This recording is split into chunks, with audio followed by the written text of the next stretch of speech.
Hello learners. Welcome to fifth video of this TypeScript tutorial. In this video, we will learn about type inference and functions in TypeScript. In the last video we have seen various special types in TypeScript where we discussed about types like any, unknown, begint and symbol. If you have not watched that video you can watch it now. If you are new to this channel, I would request you to please subscribe, like this video, and share it with your friends. If you are not following this TypeScript playlist, I would request you to please follow this TypeScript full course playlist. You will get the link in the I button or in the description box. Stick to this video till the end. Let's get started with the video.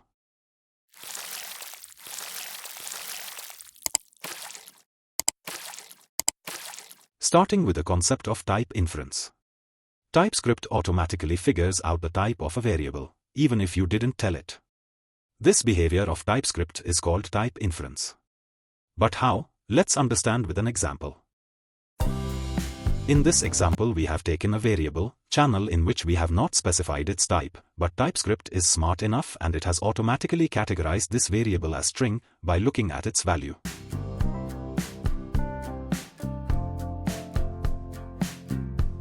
Similarly, when we take number without specifying its type, TypeScript smart categorization categorized it as number.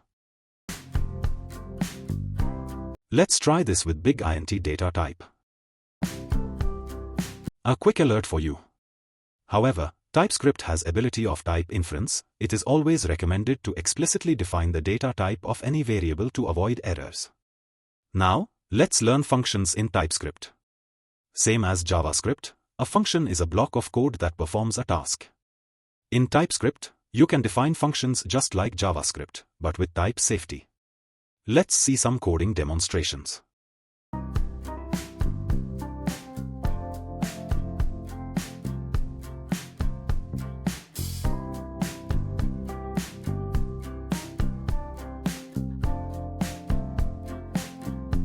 Well, similar to variables, for functions also we need to explicitly define the return type.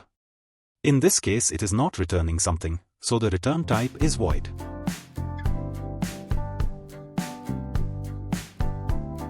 Now, let's learn how to write flat arrow function in TypeScript.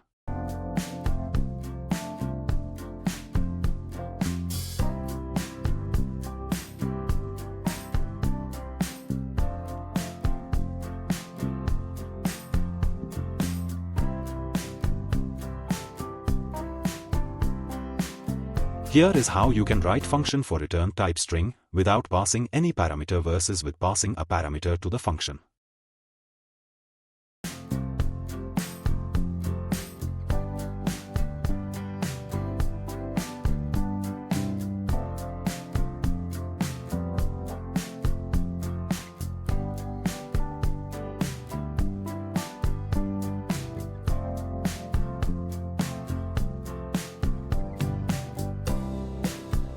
Now, I have some practice questions for you.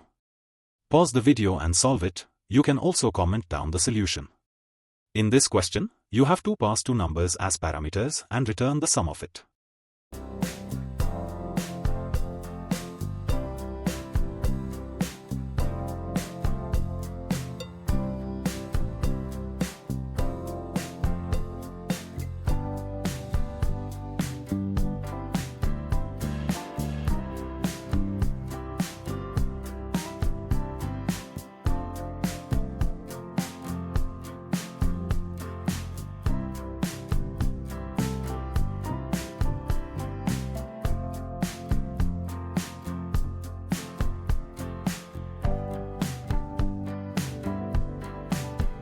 Our code runs absolutely fine.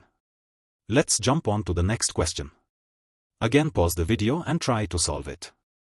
If you are done, please comment down with the timestamp.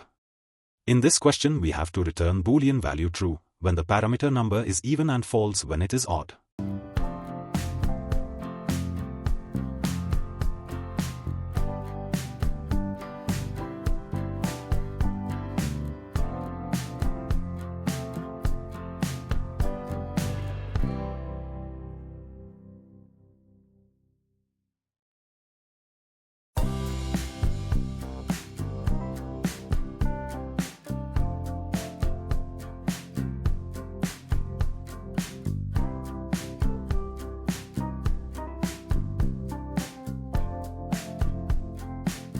the code is working fine. Let's switch on to the next question. Try to solve this question. If you are done, please comment in the video with timestamp. In this question, you need to write a function that will print the factorial of a number.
Oops. There is something wrong, I guess. Let's fix it. There it is, the loop should run till I less than equal to num. Fine, our code is giving correct output.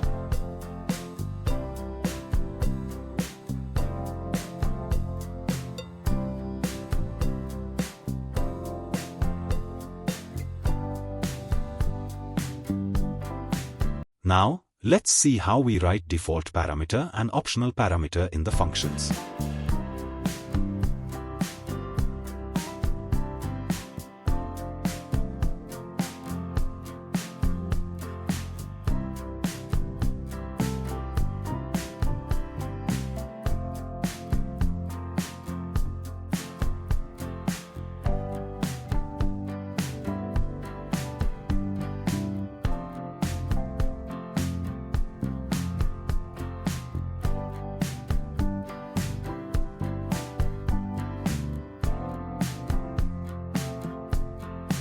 We have a function with a string variable as username. Right now we are passing a string value Amit. To make username variable a default parameter, you need to declare a default value to it that will get automatically assigned to it when no value will be passed. Like, here we are giving a default value as guest. Now, when there will be no value passed to the welcome function, the value of username will be automatically set to guest. Whereas, when we will give any value while calling the function, the value of username will be as per the value given while calling the function.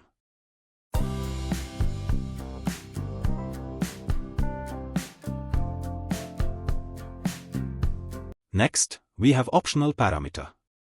We will copy the same above function and paste it. Now, we will add one more parameter, employee ID, to the welcome function. To make any function optional, you simply need to add a question mark after the variable name and all set. Employee ID variable is optional. You can assign any value to it or call the function without assigning any value. Both will work fine. Let me show you how.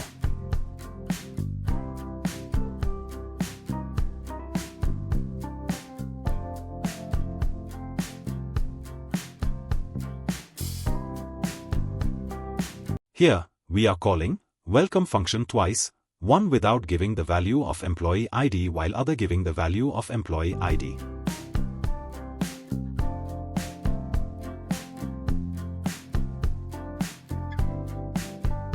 Boom! Our code works absolutely fine. This was all in this video. Hope you loved it.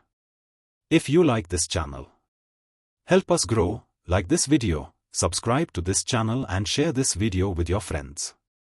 Do access the playlist from the description and join our Discord server from the link in the description. See you in the next video. Bye.